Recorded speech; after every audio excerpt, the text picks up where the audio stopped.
Hi everyone. Reactive accelerator কোর্সের কোন মডিউলে কি আছে সেটা নিয়ে আমরা যে ধারাবাহিকভাবে সিরিজটা করছি সেই সিরিজের চতুর্থ ভিডিও এটি। এবং এই ভিডিওতে আমরা মডিউল 2 তে কোর্সে কি শেখানো হবে সেই জিনিসটা বিস্তারিত আলোচনা করছি। সো আপনারা যদি কোর্সের আউটলাইন পেজটাতে চলে আসেন তাহলে সেখানে মডিউল 2 এর নাম দেওয়া হচ্ছে going deep into react adding interactivity. এর আগের মডিউলে আমরা দেখেছিলাম getting started with react describing the UI. সেখানে আমরা রিঅ্যাক্টের বেসিক জিনিসগুলো শিখেছিলাম, যেমন কম্পোনেন্ট, তারপরে ফাংশনালিটিস কিরকম, হ্যাঁ, তারপরে ছোট জিনিসগুলো এবং ডিফারেন্ট সিনট্যাক্স, জেএসএক্স এসব নিয়ে আমরা আলোচনা করেছিলাম। এবং মূলত আমাদের ইউজার ইন্টারফেসকে কিভাবে কম্পোনেন্টের ওয়েতে ভাঙতে হয়, কিভাবে স্ট্রাকচার চিন্তা করতে হয় সেই জিনিসটা নিয়ে আলোচনা করেছিলাম। এই ভিডিওতে আমরা একটু ডিপে যাব, এ কারণেই নাম দেওয়া হচ্ছে গোয়িং ডিপ ইনটু রিঅ্যাক্ট। এবং সেখানে আমরা ইন্টারঅ্যাক্টিভিটি অ্যাড করব। ইন্টারঅ্যাক্টিভিটি মানে কি, আমাদের ইউজাররা যেন আমাদের ওয়েব পেজে ডিফারেন্ট ইন্টারঅ্যাক্টিভ কাজ করতে পারে, লাইক ক্লিক করতে পারে, স্ক্রল করতে পারে, এই যে বিভিন্ন অ্যাক্টিভিটি তারা করবে, এই যে ডিফারেন্ট টাইপ অফ ইভেন্ট তারা এমিট করবে আলটিমেটলি, সেই ইভেন্টগুলো রিঅ্যাক্টে কিভাবে হ্যান্ডেল করা যায় সেই জিনিসটা নিয়ে ইন ডেপথ অ্যানালাইসিস হচ্ছে এই মডিউল 2 তে। তো সেখানে আপনারা দেখতে পাচ্ছেন 6 ঘন্টা 3 মিনিটের মানে পুরা টোটাল ভিডিও আছে। এবং সেখানে যদি আমরা আসি, সেখানে প্রথম ভিডিওতে আছে responding to events adding event handlers. আমরা যখন ডম নিয়ে কাজ করি নর্মাল ভ্যানিলা জাভাস্ক্রিপ্ট দিয়ে, তখন আমরা ধরেন একটা ইউজারের অন ক্লিক ইভেন্ট আপনি কিছু একটা করবেন, মানে ইউজার যখন ক্লিক করবে তখন আপনি কিছু একটা করবেন। তো সেখানে আমরা কি করি, আমরা অ্যাড ইভেন্ট লিসেনার অ্যাড করি, হ্যাঁ, বা অন ক্লিক ইভেন্ট অ্যাড করি। রিঅ্যাক্ট যেহেতু ডিফারেন্ট ভাবে কাজ করে, রিঅ্যাক্ট যেহেতু ভার্চুয়াল ডম নিয়ে কাজ করে, সো রিঅ্যাক্ট কিন্তু নর্মাল ডম ইভেন্ট নিয়ে কাজ করে না।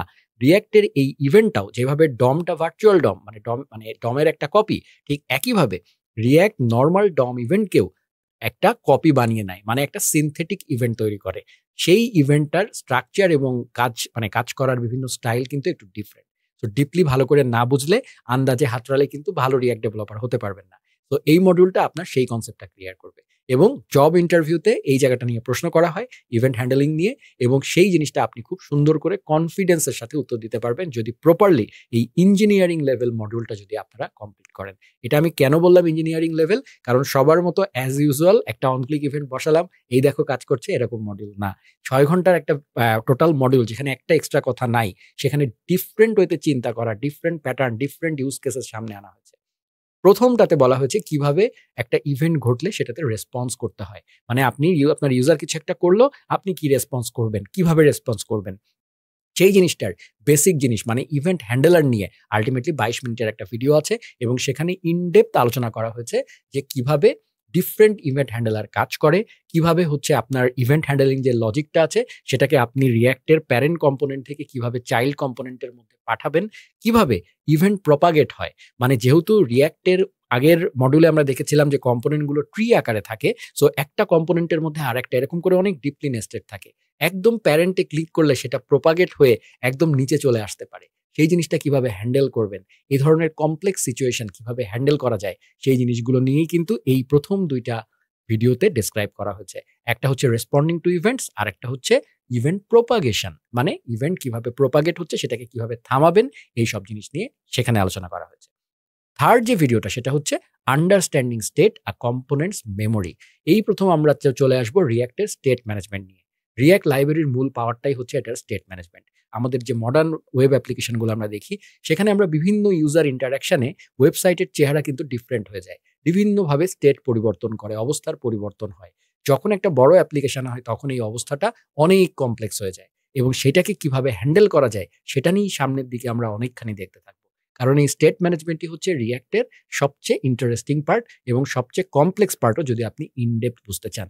এবং যদি আপনি প্রপারলি স্টেট বুঝতে পারেন তাহলে আপনি রিঅ্যাক্টের বস হয়ে যাবেন। সো এই ভিডিওতে, এই 2.3 ভিডিওতে আমরা স্টেটের অ্যানাটমি করব, হ্যাঁ, মানে ব্যবচ্ছেদ করব আর কি। তারপরে হচ্ছে আমরা প্রথম রিঅ্যাক্টের স্টেটের যে সবচেয়ে ছোট যে হুকটা, ইউজ স্টেট হুক, সেটা নিয়ে আমরা আলোচনা করব। তারপরে ইউজ স্টেট হুকের সিনট্যাক্সটা কি, কিভাবে লিখতে হয়, কোনটা কি, কিভাবে আসলে এটা আসলো, এইসব জিনিসগুলো নিয়ে আমরা আলোচনা করব। তারপরে হচ্ছে যদি আমার একটা স্টেট না, আমার ওয়েব পেজে যদি মাল্টিপল স্টেট আসে, তাহলে সেই মাল্টিপল স্টেট কিভাবে আর কি হ্যান্ডেল করা যায়।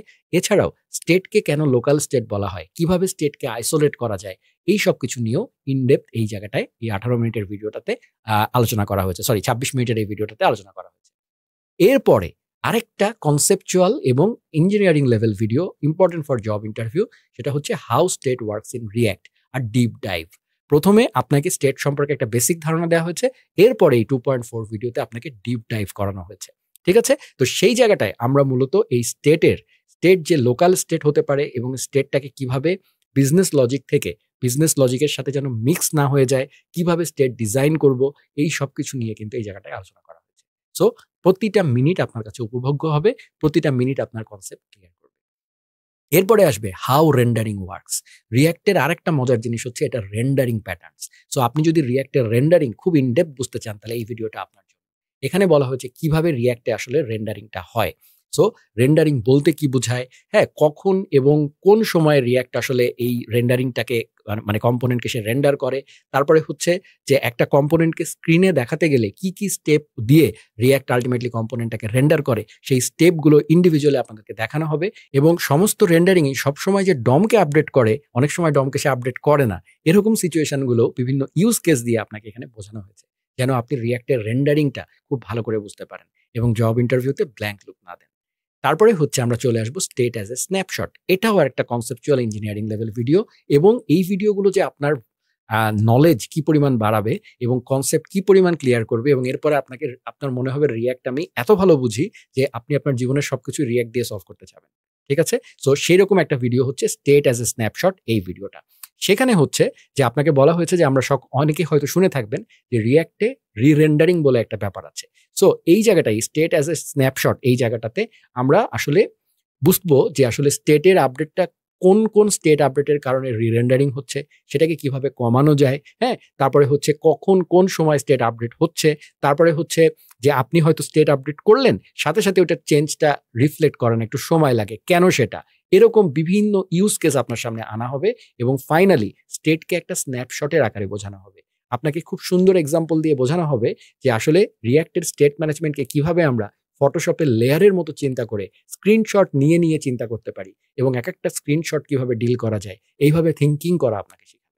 যেন আপনি একজন কি বলবো মানে জেনেরিক ভাবে আপনি যেকোনো অ্যাপ্লিকেশনের স্টেট ডিজাইন করতে পারেন। সেটা যত বড়ই হোক, যত ছোটই হোক, প্রসেস ইজ সেম। সো এটাও একটা ইঞ্জিনিয়ারিং লেভেল ভিডিও। এরপরে আসবে হচ্ছে আমাদের queueing a series of state updates. এই জায়গাটা খুব ইম্পর্টেন্ট। সেখানে আপনারা দেখবেন যে যখন আমরা অসংখ্য স্টেট থাকবে আমাদের অ্যাপ্লিকেশনে, তখন অনেকগুলা স্টেট একসাথে আপডেট হতে যাবে। এটাকে বলা হয় ব্যাচ করা। একেকটা রেন্ডারিং সাইকেলে রিঅ্যাক্ট ব্যাচ আপডেট করে। তো এই ব্যাচ আপডেট জিনিসটা নিয়ে জব ইন্টারভিউতে প্রশ্ন করা হয় এবং রিয়েল লাইফ প্রজেক্টেও আমরা এটা নিয়ে প্রবলেম ফেস করি এবং ডিফারেন্ট টাইপ অফ ইস্যুস দেখা যায় যেটা আমরা সলভ করতে পারি না। সো এইখানে আপনার কনসেপ্ট ব্যাচ আপডেট নিয়ে ক্লিয়ার হয়ে যাবে। তারপরে হচ্ছে আপনি কিভাবে মাল্টিপল স্টেট হ্যান্ডেল করতে পারেন। তারপরে হচ্ছে যে একটা স্টেট ভ্যারিয়েবল দিয়েই কিভাবে আপনি মাল্টিপল আপডেট করতে পারবেন। তারপরে হচ্ছে নেমিং কনভেনশনস গুলা কেমন হওয়া উচিত, বেস্ট প্র্যাকটিসেস গুলা কি হওয়া উচিত, যেন আপনার কাজগুলো প্রেডিক্টেবল হয়, যেন আপনার কোডগুলো আরেকজন বুঝতে পারে। সেই জিনিসগুলোও কিন্তু এই জায়গাটায় সুন্দর করে আপনাদেরকে খুবই ডিটেইলে আলোচনা করা হবে। এরপরে হচ্ছে updating objects in a state. Okay? So updating object মানে কি? স্টেটের ২ টা কমপ্লেক্স স্টেট আছে। একটা হচ্ছে বড় অবজেক্ট চলে আসতে পারে। আমরা জানি জাভাস্ক্রিপ্টে মোস্ট কমপ্লেক্স ডেটা স্ট্রাকচার এর মধ্যে অবজেক্ট একটা, অ্যারে একটা এবং মোস্ট ইউজড। সো আপনারা স্টেট হিসাবে মেক্সিমাম সময় এই ২ টা জিনিসকেই দেখবেন। সো এই ২ টা জিনিসের ইনডেপথ দেখতেই পাচ্ছেন, একটা ৩০ মিনিট আর একটা ৪২ মিনিট। হ্যাঁ? সো এগুলো কিন্তু একেবারেই সস্তা ভিডিও নয়।